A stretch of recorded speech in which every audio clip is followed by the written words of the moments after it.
A long time ago, in a village surrounded by rolling hills and thick forests, lived an old tortoise named Kobe. Kobe was very wise, and the villagers often came to him for advice. Even though everyone respected him, Kobe felt lonely. He had no true friends to share his thoughts and feelings with. One sunny morning, as Kobe slowly made his way through the village square, he overheard the village elders talking. They were gathered under a big tree, looking very worried. "The rains haven't come for many months," said one elder, his voice trembling. "Our crops are drying up, and soon, we will have nothing to eat." Kobe felt sad hearing this. He knew the villagers depended on the crops for food.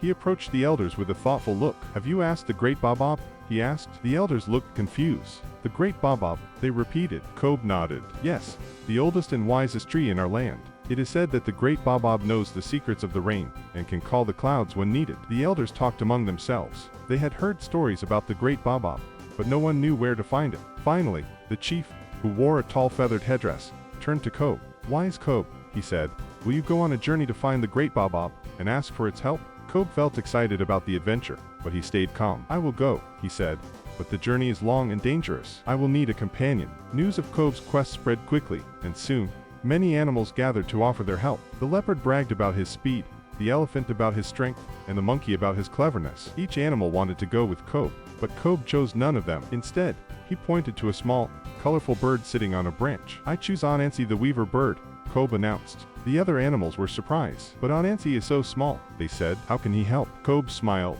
"Size isn't everything," he said. "Anansi has a kind heart and quick mind. These are the qualities we need." Anansi, excited, flew down and landed on Kobe's back. "Thank you for choosing me, Kobe," he said. "I promise to help you." And so, the unlikely pair set off on their quest. The villagers watched them go, hoping they would succeed. Kobe and Anansi traveled for many days, facing lots of challenges. They crossed rushing rivers, climbed steep mountains, and walked through dark forests. Each obstacle seemed very hard, but Anansi's quick thinking and Kobe's determination helped them through. When they reached a wide, fast river, Anansi wove a strong bridge from vines. As Kobe carefully crossed, he admired the patterns Anansi had created, realizing that even though the bird was small, he was very skilled. In the dense forest, when they lost their way, Anansi flew high above the trees to find the right path. Kobe waited patiently below, trusting his friend to guide them. Anansi's sharp eyes always found a safe route. When they were hungry, Anansi's keen vision spotted fruits and berries hidden among the leaves. He gathered them and shared them with Kobe.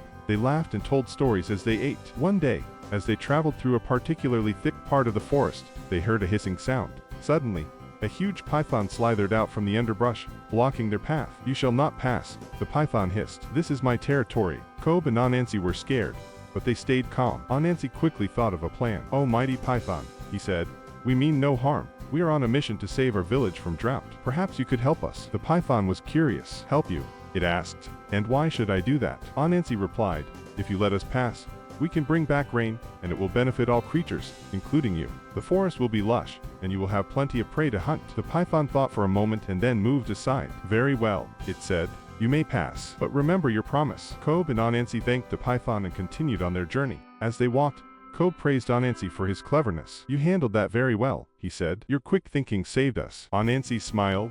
"We make a good team," he said. After many days, they reached a vast plain. In the middle stood the great Baobab, its huge trunk reaching up to the sky, its branches spread wide like welcoming arms. The sight of the majestic tree took their breath away. They had heard tales of its grandeur, but seeing it in person was amazing. As Kobe and Anansi approached, the great Baobab spoke, its voice like the rustling of many leaves. "Who comes to seek my wisdom?" it asked. Kobe bowed low. "Great Baobab," he said, "I am Kobe the tortoise, and this is my friend Anansi the weaver bird. We need your help. Our village is suffering from drought, and we ask you to bring the rain." The great Baobab was silent for a moment. Then it spoke again. "I have watched over this land for many centuries," it said. "I have seen droughts come and go, but never before has anyone journeyed so far to ask for my help. Your dedication moves me."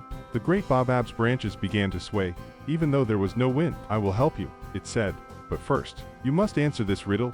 What is it that walks on 4 legs in the morning, 2 legs at noon, and 3 legs in the evening?" Kobe and Anansi looked at each other, puzzled. They whispered and debated, trying to find the answer. The riddle was hard, and they were worried. As the sun began to set, Kobe felt sad. Had they come all this way only to fail? But then, Anansi had an idea. He flew up to Kobe's ear and whispered something. Kobe's eyes widened, and a smile spread across his face. "Great Baobab," Kobe said, "the answer to your riddle is this. It is a person. In the morning of life, a baby crawls on all 4s. In the noon of life, an adult walks on 2 legs. And in the evening of life, An elder walks with the help of a king. The great Baobab's leaves rustled with approval. You have answered wisely, it said. But tell me, how did you find the answer? Kobe smiled and pointed to Anansi. It was my friend Anansi who solved the riddle. He remembered a story his grandmother used to tell, and from that, he found the answer. The great Baobab's branches swayed again. Then you have shown not only wisdom but also humility and the value of friendship.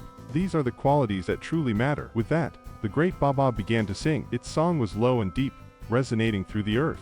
As it sang, clouds began to gather in the sky. Soon, the first drops of rain fell, soft and life-giving, onto the dry ground.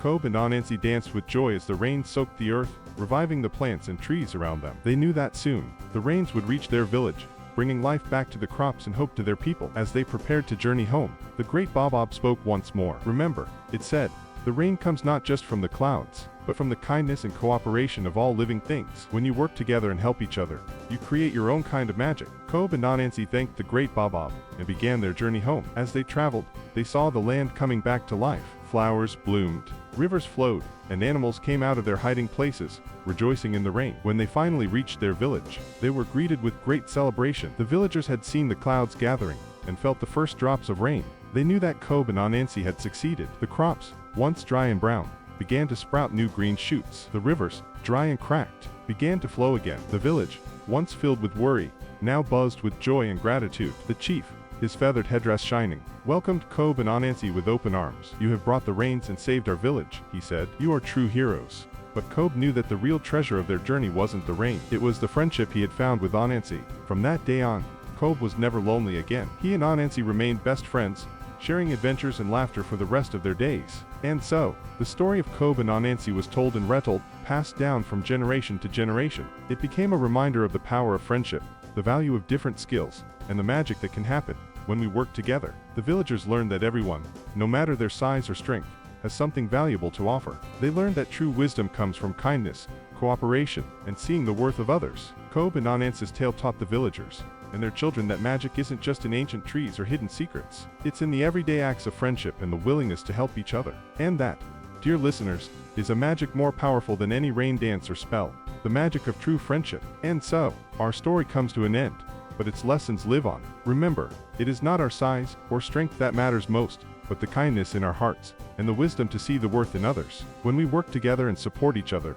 we can overcome any challenge, just like Kobe and Anansi did. Thank you for listening, and may you carry the magic of their story with you, spreading kindness and cooperation wherever you go.